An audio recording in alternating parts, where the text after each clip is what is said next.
இன்றைய செய்திகள். திரையுலகின் ஒரு சகாப்தம் இன்று நம்மிடையே இல்லை. பல தலைமுறைகளை கடந்தும் தனது தேன் குரலால் ரசிகர்களை தன்வசப்படுத்திய புகழ்பெற்ற பின்னணி பாடகி மந்திர குரலோன் எஸ். ஜானகி அவர்கள் காலமானார். நிகழ்வின் பின்னணி. மைசூரில் வசித்து வந்த மூத்த பாடகி எஸ். ஜானகி அவர்களுக்கு இன்று மாலை திடீரென உடல்நலக்குறைவு மற்றும் மூச்சுத்திணறல் ஏற்பட்டதை அடுத்து அவர் அப்பல்லோ மருத்துவமனையில் அவசரமாக அனுமதிக்கப்பட்டார். எனினும் தீவிர சிகிச்சை அளிக்கப்பட்டும் சிகிச்சை பலனின்றி அவர் உயிர் பிரிந்ததாக மருத்துவமனை வட்டாரங்கள் தெரிவிக்கின்றன. இச்செய்தி தற்போது கலைத்துறையினர் மற்றும் இசை ரசிகர்களிடையே பெரும் சோகத்தை ஏற்படுத்தியுள்ளது. திரையுலக பயணம். தனித்துவம். 1938ஆம் ஆண்டு ஏப்ரல் 23ஆம் தேதி பல்லே பட்லா கிராமத்தில் பிறந்த ஜானகி அவர்கள் தனது 19வது வயதிலே இசை பயணத்தை தொடங்கினார்.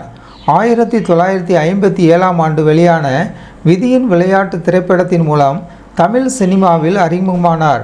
பல்லாயிரக்கணக்கான பாடல்கள் பாடியுள்ள ஜானகி அவர்கள் தமிழ், தெலுங்கு, கன்னடம் உள்ளிட்ட பல்வேறு மொழிகளில் சுமார் 48,000க்கும் அதிகமான பாடல்களை பாடி உலக சாதனை படைத்த ஒரு கலைஞர்.